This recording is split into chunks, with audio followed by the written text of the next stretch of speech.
Good evening, and welcome to the Laughing Monkey Music Show. Today we have Lena from Infected Rain. How are you? Doing great. Thank you so much for having me. Well, I'm glad we could do this. I've been a fan for a long time, and I want to have you on, and hopefully your fans will check you out and you get some new fans. Um, Catch up. That What's going that's on with you? Before we start, one of the things I thought was really, really cool is I saw an article a while back I wanted to talk about.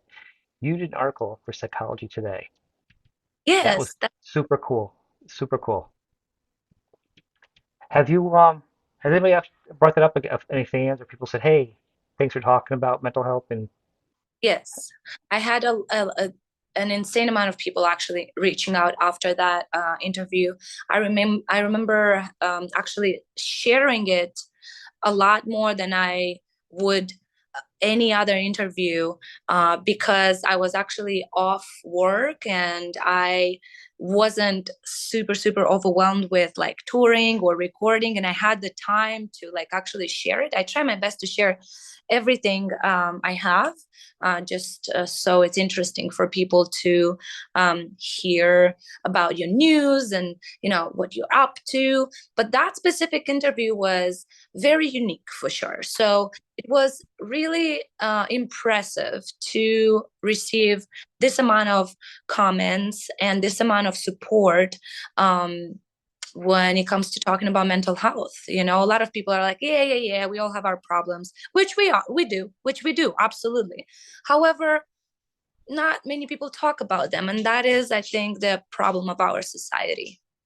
I agree. If people don't know, look it up in Psychology Today. You just type in Lena's name in Psychology Today, and the article will come up. And in it, you talk a bit about you growing up, and some changes you've had, and some of the challenges, and and obviously depression or loneliness, and how it all kind of works together, and how it's kind of affected your whole life. And it's Yeah. important that people see that because everybody can relate to it. It's not like I don't want. I think that used to be people think that like musicians or rock stars or actors, like people are like impervious to these kind of things. You know, everyone suffers from something, and it's Yeah. okay to ask for help, and it's okay. I think it's good when somebody that has a higher profile talks about it. It makes it more comfortable for other people. Yeah, we definitely need to start breaking that um, wall that was for some reason created between your listeners and or supporters and the art. you know I mean, every single person on this planet, no matter how famous, no matter how big, has feelings about every single thing. Now, do they talk about it? Do they talk about it enough? I mean, obviously, it's a choice. Of course, it is a choice. And Right. as a figure, like somebody that is a very big actor, for example, or like a very big, I don't know, band or musician, like separate musician, they can choose, of course, what they want to share with the public and what they don't. Uh, but for some reason, everything that is uh, personal, and not, I'm not talking about personal life, but like No, personal no, no. feet, yeah, Right. right? For some reason, it's always like a taboo. You always have to appear the strongest, the most invincible, the most superhero looking. Hmm. Uh, which there's nothing wrong with that. We, like, in a way, those images of people are necessary just so, you know some other people look up to you and stuff like that. But I believe people will look up to you and follow you even more when they see your vulnerable and your um, emotional, and you are more fragile than you show. I think that makes people also feel better that it's not them, it's everyone. It doesn't matter where you're at or what you're doing. And actually being on tour and being in a band or and being under the spotlight can be even more challenging because you don't ever get a break. As you say, when you're on tour, it's However, relentless. there is a small little um, there's a very thin line between how and when to share this. So, Mm. for example, sometimes because I talk about it often, and I try to encourage people to um, understand and accept whoever they look up to and or just support in general. Understand that they are also human beings and we make mistakes. We sometimes are not okay, and we sometimes are doing fantastic, and we sometimes are happy, we sometimes are sad, right? All those things. However, some people don't know the um, so-called limit for Yeah. it. And I've been often in very uncomfortable situations where after a show, people will like try to talk to me about it and or try to bring it up and or ask me about certain things that are super personal that do not come out in the environment of like an interview that is specifically um you know based on these themes, or like a song that you choose yourself to put those emotions in, or I don't know, other environments. It has to I don't know. I've got into very uncomfortable situations. I won't lie, a couple of times, and it made me think maybe I shouldn't be so open about my feelings. But then that would not be me. I think it's important, and the only reason why I brought it up because I read the article, and I would never, do anything in personal either. I can't believe people do that. But and that Yeah, was actually the point I was going to say is there is people online, and then we'll go into music. But I always see people go online and this singer is sick, and they're bashing this person because of this. And the point is, you don't know. Just because they're in a band, you don't know their mental health. You don't know what they're going through that night. We don't need to be absolutely. bashing people. We don't need to be getting into their personal business. And we don't need to be blasting them. This, I'm referencing this article. I'm not giving you the details of the article. Point is, it was nice of you to share it, and it's an example that everybody has stuff going on, and people just Absolutely. need to relax. If you can't enjoy the music, then go on, listen to something else, whatever. But we No, can't be absolutely. bullying anymore, and that just is something that always bothers me when I see people bashing artists like that, Yeah. and And you it's not. know what? When people, I don't really believe that when fans act like that, it doesn't really hurt people, because no matter how strong and how Mhm. not caring you want to look like, it will still make you think about it at least once. Like my latest situation that happened to me, like super recent, was um actually in Italy, and been happening to me very recently in the last tour actually.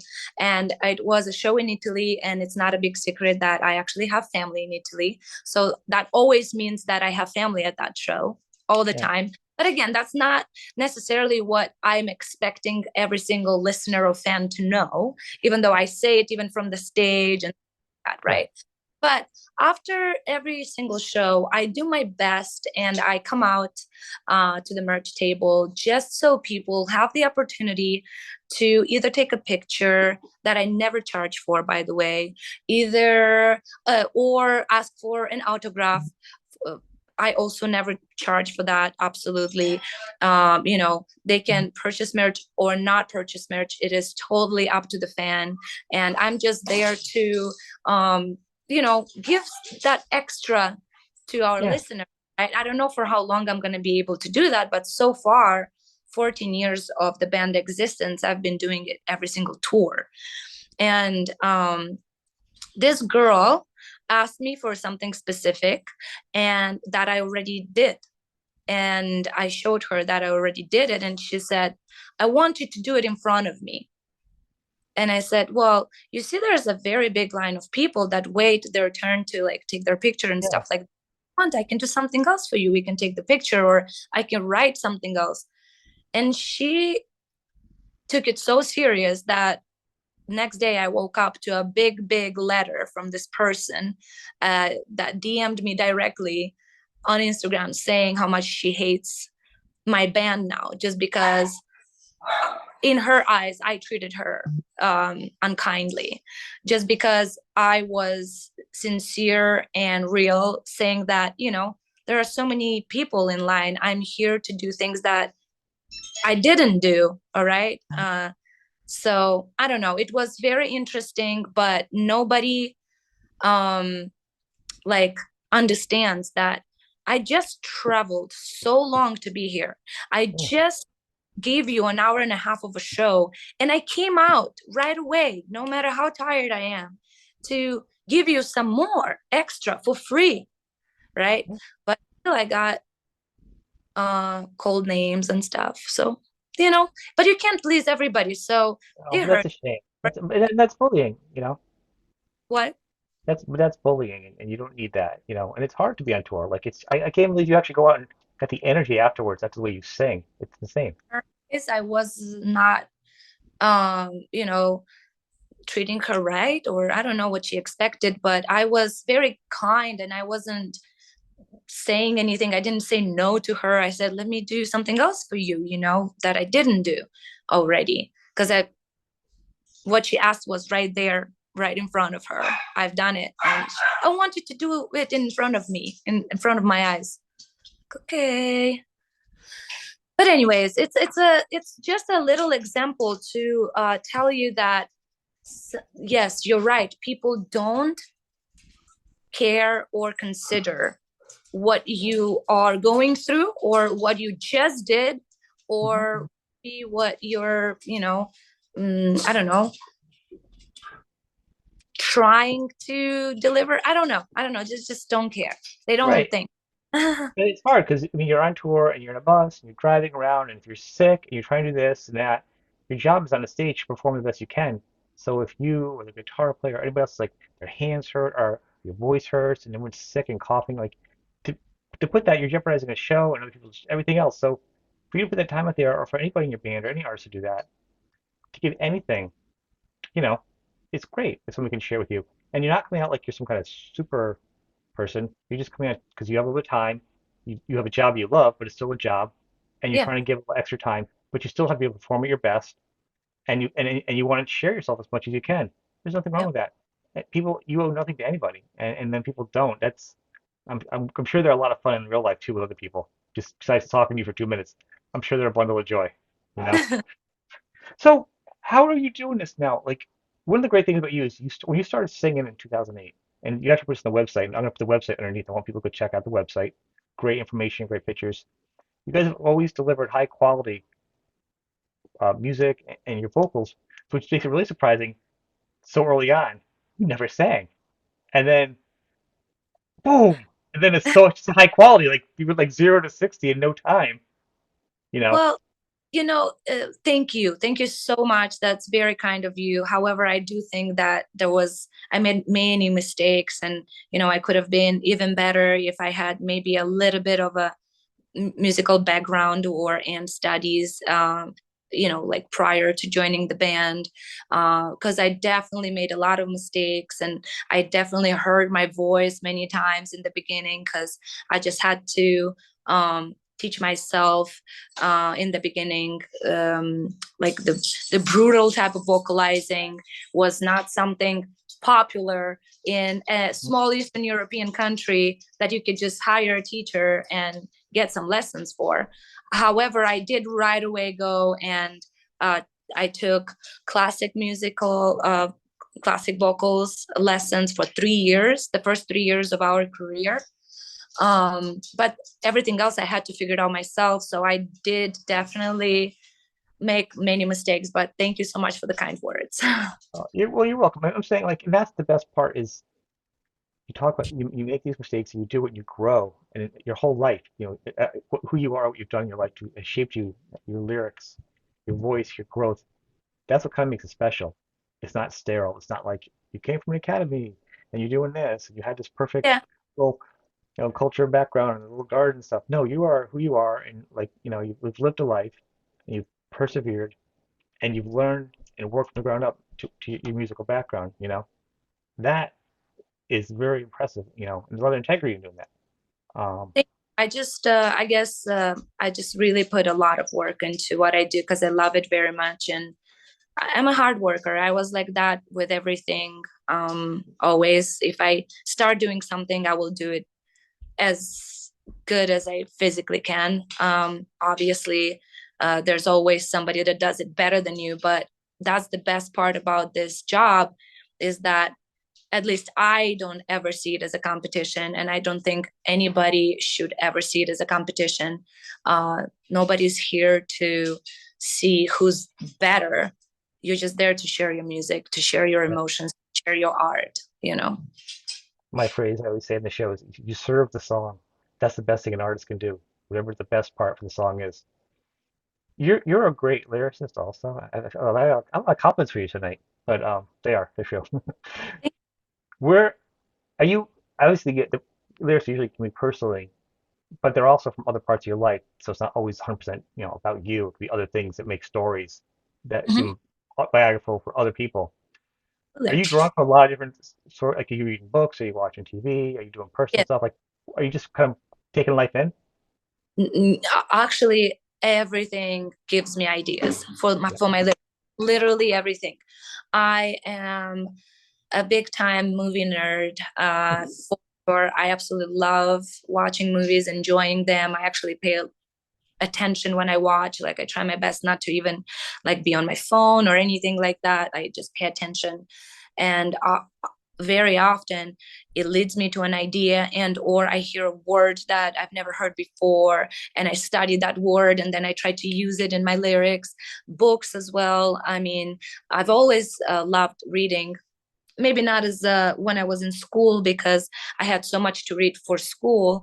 But like as soon as I could have time to do my own reading, that's when I started loving reading because then you can choose what you have to read, right?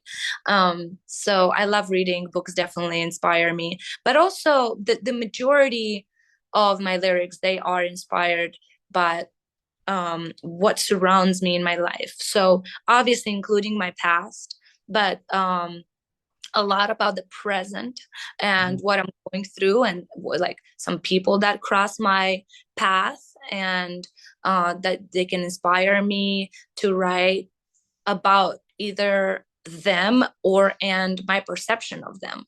You know, I have many lyrics that remind me of certain people that used to be in my life or they still are, and there was some certain situations. So literally every single thing can like give me the idea for, you know, to write it down. I try my best to have the habit to have my notebook handy all the time.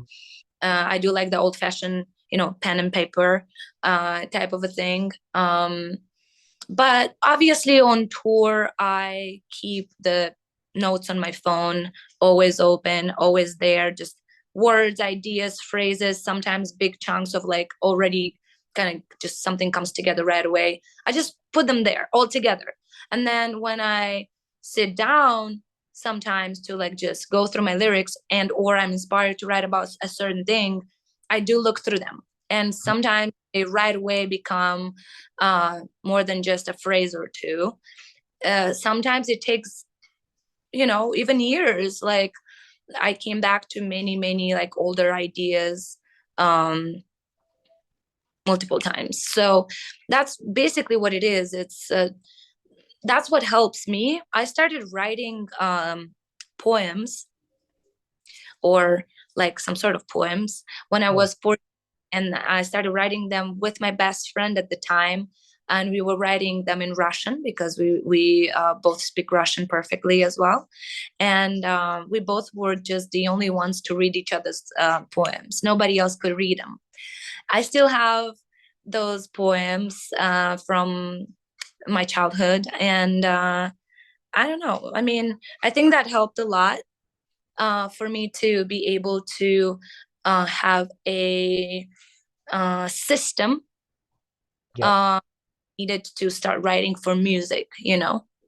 it is. Well, yeah, it's always safe. You got something in your mind, write it out, Yeah, and then throw it out even, and then start over and think about it. So you kind of get it all out, and yeah. then you can focus in on what you're doing.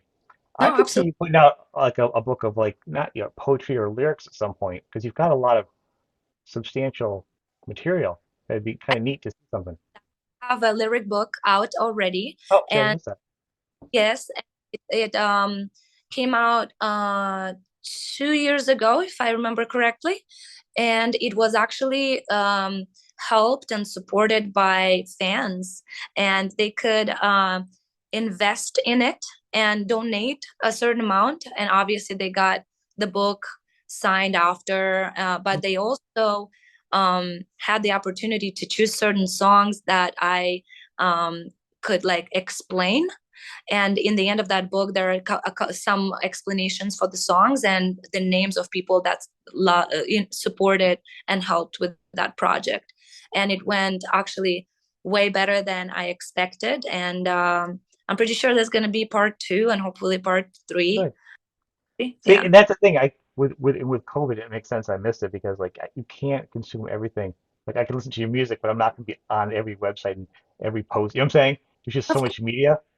No, of course. Honestly, I think you've done great. You've done your homework and everything before talking to me. Not many people are aware of what's out there, and yeah, and interviews at that point they get like very boring because the person is literally oblivious to what I Yeah. do or for how long I do it for and what I do it for in general. It makes it more difficult for the conversation to go, Yeah. you know? I appreciate it. I think it's really interesting is so like to me, for the most part, and as anybody's listening or watching, because I listen to you guys a lot, so I'm not always on the internet or the web. Sometimes I just listen to music, and I'll go watch videos. But I like to listen to music first. I'm a big consumer of listening, and what's great is so I heard it and didn't wasn't privy to that. I heard it. So I'm like, this is somebody's lyrics. It should be in it. So like I heard that myself.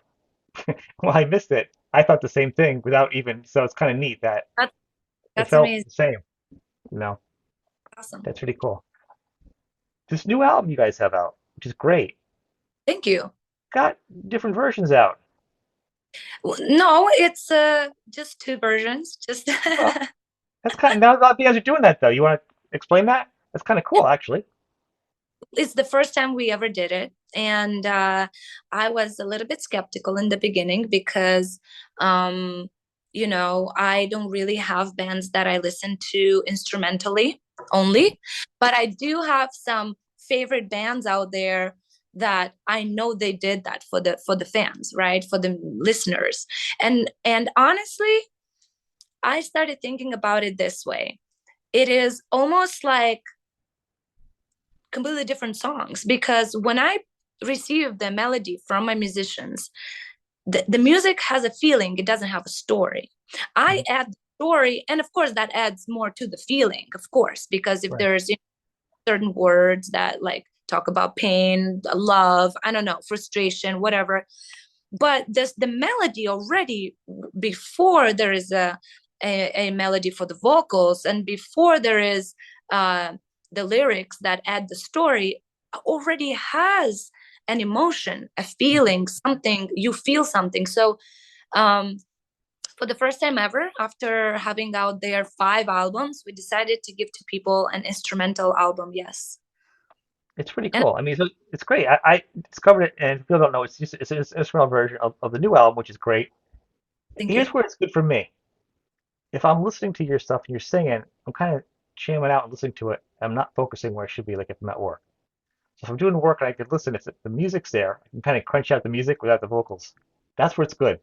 Because if I'm listening to your sing, I'm not paying attention at work. So, so with the music, it's easier for me to do other stuff and work, and then enjoy you singing when I can, when I can really enjoy it. So it's nice. It's like two And I albums. same way because from my side, when we were like just thinking about it, was just an idea, right? Um, I just really wanted our listeners to feel the way I feel when I get the music before I start working on the lyrics. Because the music is great already. I'm very proud of my musicians. I absolutely love what they create and put out there. So when when I come in, it's almost like another instrument. So it is just like a completely separate instrument that also tells a story. So that obviously will never feel the same as the song without the lyrics and the vocalist in it. You Right. know? But Yeah. it's also good because like for someone like me, I don't do background music. It's either I want to hear it and I start focusing on it no matter where I'm at. So yeah, it's nice because I get to enjoy. It doesn't take away from it at all. It's just it's another dynamic of enjoying the band because the band Thank and shout out to the band. All the guys in the band are fantastic musicians, great songwriters and performers. So, shout out to them too, as far you. as that Yes, goes. How are we doing this now? Because COVID is kind of wonky still, the way it's the way the Earth is right now with yeah, with touring still. People like well, getting sick or cold, or the old yeah. rules are over hanging out. Well, How are we have you guys doing that? have to take a lot of precautions because we deal with a lot of people on a daily basis, and it's enough for one to get a cold and everybody else starts coughing in the bus. You know what I mean? Yeah, Like it's always been this way, even before COVID, though. You know what I yeah, yeah. mean? And you're a singer, But so it's hard. exactly. So that part, as a singer, I mean, I always take precautions, and I always did even before COVID, into where my touring routine is very strict. Mhm. And I try to be as mm, disciplined as possible, especially on tour, and to be always training, to be always warming up, to be always taking a lot of vitamins and supplements that help my immune system being as strong as possible, to sleep as much as possible, to eat uh, good stuff and stuff like that. I do that on a daily basis, anyways. But on tour, I'm even more on it, because I understand that if my instrument doesn't work properly, there's nothing we can do about it. Yeah. If a different musician gets, a little bit feels a little bit under the weather or whatever, they can still play their instrument. They might not move as much on stage, but they will play almost the same, right? It is a little bit more physical, it is a little bit more involving, and we have to definitely be very careful. But If I was you, I don't know how you even meet people. I'm sorry. After the show at this point, I don't want to get sick. I don't even let my kids hug me after September. I'm like, all right, guys, cold and flu season. Give dad a hug. And then I'll hug you no, guys next summer. I don't want to get sick. People stay away. totally understand, and trust me, especially when it comes to children that play with other children and they have it in school. I have some friends that have kids, and they always like canceling on plans and stuff like that, just because it's enough for one child to bring it home and then everybody's down. So I totally understand it. It's kind of like that on tour as well. Yeah. So we are trying our best, but honestly, we were pretty good about it even before COVID. So I don't think much changed besides the fact that we are trying to maybe wash our hands a little bit more often, and or have a hand sanitizer a little bit more handy, kind of everywhere, like in the bus and stuff. Because sometimes we do meet and greets and people don't even ask sometimes, and they try to hug you, they try to like shake Oh, your hand and stuff like that. And yeah, when you have to be careful. You're right. You have to be very careful. However, things do look way better this year than yeah. they were last year. Sure. Awesome. That's really good. I mean, you're really good. So hopefully people that are watching know. Probably the people that are watching anyhow, the people that are very kind and wouldn't go into your personal space without, saying hello or, you know what I'm saying, and being respectful of it. The thing is, at metal shows, I believe at any show really, it's enough for a person to have one drink and get nice and relaxed, and that's when they forget about all the personal space and stuff like that. You know what I mean? Like, I do know what you mean. um, I'm not even talking about like worst case scenario. I'm just talking about one, two drinks to relax, and they already forget about personal space for sure. Well said. Well said. So with this year coming up, how are we looking for maybe some tours, some videos? You got some other special stuff you can share, or like for Oh fans? You yeah, got anything to share with people? a couple of things, absolutely. Please. So this upcoming year is going to be very interesting because with Infected Rain, we will have some interesting, cool news, and some awesome stuff will come out soon. We are looking into a very intense summer and autumn, but in order to prepare what we are trying to present to people and give to people this year. We are taking the spring off, also because we had a super intense year this year. We had three tours, one after another. Like we were not home almost at all. So it was Too um, much. a little too intense because we've done even 4 tours a year before, but they were spaced out during the year a little bit more, and it felt a little bit easier, with our personal life and stuff like that. This year it felt like there was no break, one after the other after the other after the other, and it was great, but like we are not machines, and we do need to balance it out a little bit. So we are taking spring off to prepare for summer and everything after summer. Yeah, we will actually release our very first DVD. Hmm. Will be our show that was only streamed before. We did it around the COVID era when everything was still unknown, when travel wise, touring wise, nobody knew when everything was Yep. is gonna fully pick up.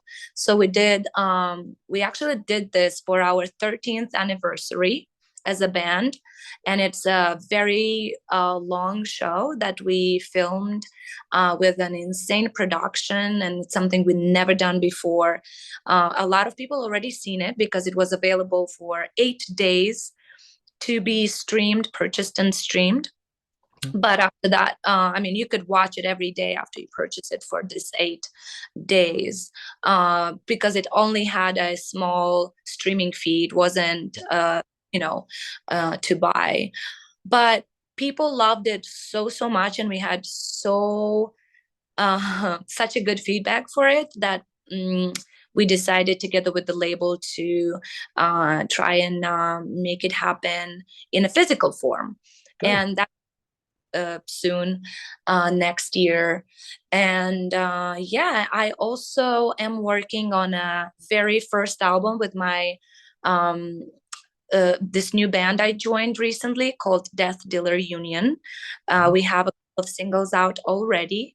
Um, but yeah, we recently signed with a label. We are also under Napalm Records, just like Infected Rain, and they've been very supportive about this other project because it's a completely different approach, completely different style than Infected Rain.